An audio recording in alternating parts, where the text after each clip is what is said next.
ترتک علاقے میں نائب تحصیلدار کے عہدے پہ رہا اور اس کے بعد پھر ADM کا عہدے پہ نبرا میں رہا، لیکن ایک ایسا کام کیا ترتک علاقے کا اندر، ایک غریب ہٹاؤ مہم چلایا جس میں جنہوں نے ترتک علاقے کے امیروں کو نہیں دیا، غریبوں کو ایک میدان دے دیا، جس پہ آج ترتک کا اندر ہوٹل تیار ہوا ہے، مسجد بنا ہوا ہے، روڈ بنا ہوا ہے، ہسپتال بنا ہوا ہے، لیکن اس میں ترتک کا امیروں کو کوئی حصہ نہیں۔ آج ترتک کو بالکل بیلنس برابر امیر اور غریب کو بانٹ دیا۔ تو اس وقت کے لوگ کیا کہتے تھے کہ کہاں جا رہا ہے؟ بولا ہم چھوان درجے کا قبر بنانے کے لیے جا رہے ہیں۔ لوگوں میں اتنا غصہ تھا کہ چھوان درجے سب زبردستی بیلچہ اٹھا کر، زبردستی گینٹی لے کر چھوان درجے سب خود زمین کھود کر نہر بنا کے اس جگہ کو آباد بنایا۔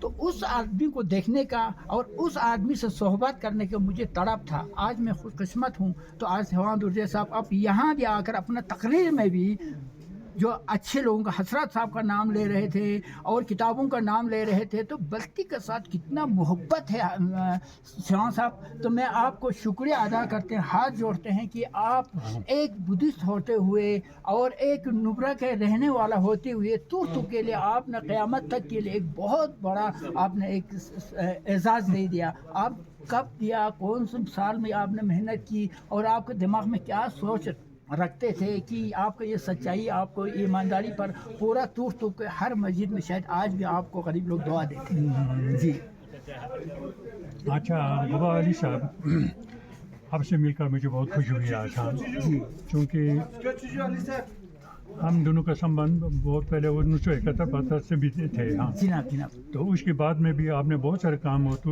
وہاں کے علاقے کے لوگوں کے لیے آپ نے کیا، جی وہ میں اچھی طرح جانتا ہوں، جی، اور اس کے لیے میں آپ کو بڑا خوش آمدید کہتا ہوں۔ جناب تو مجھے بھی، میں اپنے آپ کو خوش قسمت سمجھتا ہوں، جب میں نائب تحصیلدار کا سب سے پہلے جو مجھے پروموشن ملا جی، وہ ترتک جب 1971 میں انڈیا کے پاس آیا، اس وقت وہاں جانے کا موقع ملا۔ جی تو موقع ملنے کے بعد ہی مجھے یہ دیکھنے کو ملا کہ ترتک میں امیر و غریب کا بڑا اپ ڈاؤن ہے، اپ ڈاؤن ہے۔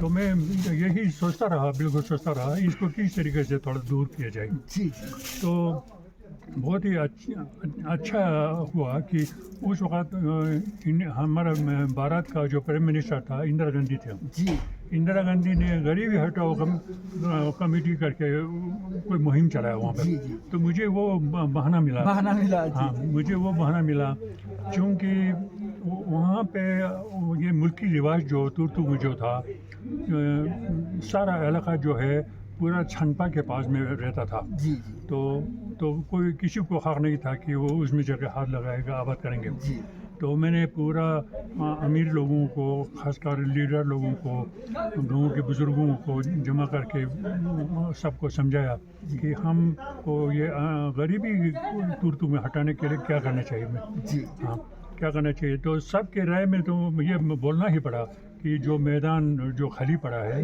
تو ہمیں وہ غریبوں میں بانٹنا چاہیے۔ تو میں نے وہاں کا ایک لیسٹ بنایا، ترتک میں ہی کوئی 100 کے قریب، 82 مجھے یاد ہے، 82 جو ہے 2 کنال سے کم والے غریب لوگ تھے، جس کے پاس 2 کنال سے کم تھے، ہاں۔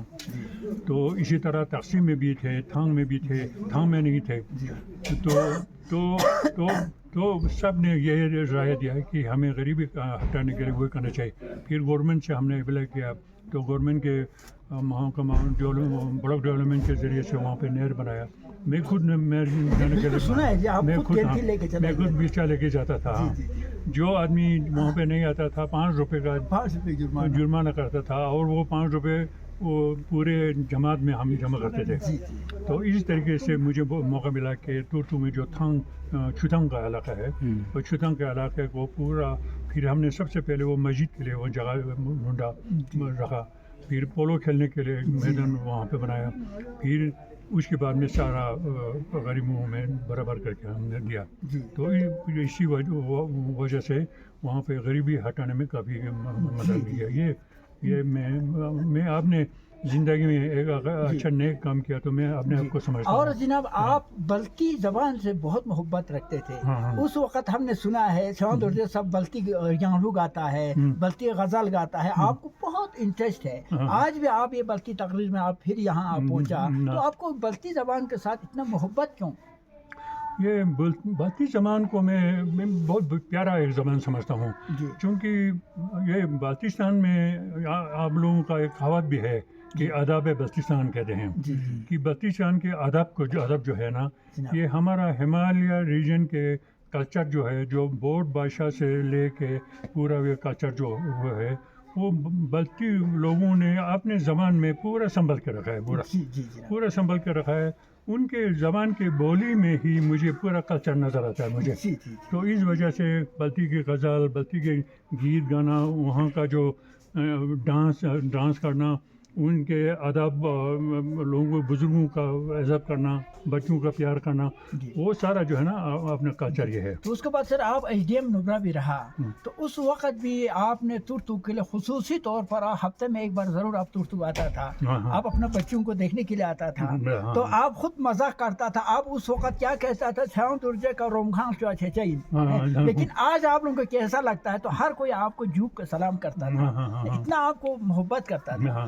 اور اس کے بعد میں آپ سے یہ بھی پوچھوں گا, آج آپ نے اپنا تقریر میں پاکستان میں جتنا رائٹر ہے ان کا آپ نے نام لے لیا. شاید یہ ویڈیو حسرت صاحب بھی سنیں گے, یہ ویڈیو وہاں کے بہت دانشور لوگ سنیں گے, تو آپ ان کو کیا کہیں گے کہ آپ اکیلا نہیں, ہم بھی یہاں بیٹھ کر بلتی کے تحفظ کے لیے کام کر رہے ہیں؟ جی, کیونکہ یہ کلچر کا جب ہم نام لیتے ہیں, کلچر کا کوئی ایریا بارڈر نہیں ہوتا ہے. بارڈر جو ہے پولیٹیکل سمبند ہے, جو پاکستان اور ہندوستان اور چائنا اور انڈیا ایسا کر کے ہوتا ہے. کلچر جو ہے ہمارے ریجن میں, جو ہمارا بولی بولتا ہے, ہمارا ڈریس پہنتا ہے, ہمارا سوچ رکھتے ہیں, وہ سارا چیز, اس کی خصوصیت جو ہے جس آدمی میں رکھتے ہیں, وہ ہمارا کلچر ہے. تو اس وجہ سے میں سمجھتا ہوں کہ بلتستان میں, چاہے وہ پاکستان کے پوک ایریا میں ہو یا انڈیا میں ہو, وہ سارا ہم سب کلچر میں ایک ہی ہیں. ہم ایک دوسرے کو جاننا چاہیے. ہم ایک پیغام میں آپ کو دیتے ہیں, شاید بالخصوص آپ کے لیے, جب وہاں سے حسرت صاحب اور محمد یوسف حسین آبادی صاحب کے ساتھ میرا فیس بک پہ بات چلتے ہیں, تو یہ میں نے کہا کہ ہمارے لداخ کے کچھ بدھسٹ اپنا پرانا اثاثہ دیکھنے کے لیے یا بلتستان کو دیکھنے کے لیے آنا چاہتا ہے, تو کیا آپ ریسپانس کریں گے؟ تو وہ کہتے ہیں اگر آئے گا تو ہمیں نام بھیجو, ہم تو بالکل بارڈر پہ ان سب کو لینے کے لیے میں اور حسرت صاحب دونوں پہلا بار وہاں پہنچ جائیں گے. تو یہ میں آپ کو پیغام دے رہے ہیں کہ اگر آپ کو پاکستان جانا چاہیں تو آپ کو پورا بلتستان آپ کو سواگت کر کے آپ کو بلائیں گے, تو کیا آپ جانا چاہیں گے؟ یہ میں نے بہت سارے وہ فیس بک کے ذریعے سے بلتستان میں جو ہمارا دوست ہے, مثال کے طور پر یہی عباس کاظمی وغیرہ ہے, ہاں, ان سے میں نے بات کیا تھا کہ بلتستان میں کچھ ایسا علاقہ بھی ہے جو بودھی لوگوں کو یاترا کرنے کے لیے جانا چاہیے, وہاں جانا چاہیے, بالکل جانا چاہیے, بالکل جانا چاہیے. تو وہ لوگ, ان کو میں نے بات کیا کہ ان کو وہاں جانے کا, وہاں آنے کا ہمیں کیا طریقہ ہے, ویسا بولا تھا. تو جو ہی انڈیا پاکستان کا جو ریلیشن تھوڑا سا ٹھیک ہو جائیں گا, اچھا ہو جائیں گے, تو پھر آنے جانے کا وہ سلسلہ نکل جائے گا. کہتے ہیں کہ وہاں کا پورا سرکار یہ چاہتے ہیں کہ لداخ کا بدھسٹ یہاں پر آئیے, اپنا اثاثہ کو دیکھے, آپ کو اپنے بڑے بڑے چیزوں کا سب دونوں کا دوستی بڑھے, وہ تو پورا پاکستان کا تمنا ہے. اچھا, بالکل ہے. اگر ایسا ہے نا, اس کو پھر تو ہمیں جانا چاہیے, جانا چاہیے, ہمیں جانا چاہیے. سر, میں آپ کو یہ کہتے ہیں اگر کوئی بھی آدمی اگر وہاں جانا چاہے تو انشاءاللہ آپ میرے ساتھ رابطہ کر سکتے ہیں, میں وہاں رابطہ کر کے کاغذ بنانے میں بھی وہ بہت مدد کرنے والا ہے. ٹھیک. جی شکریہ جی, آپ نے اتنا ٹائم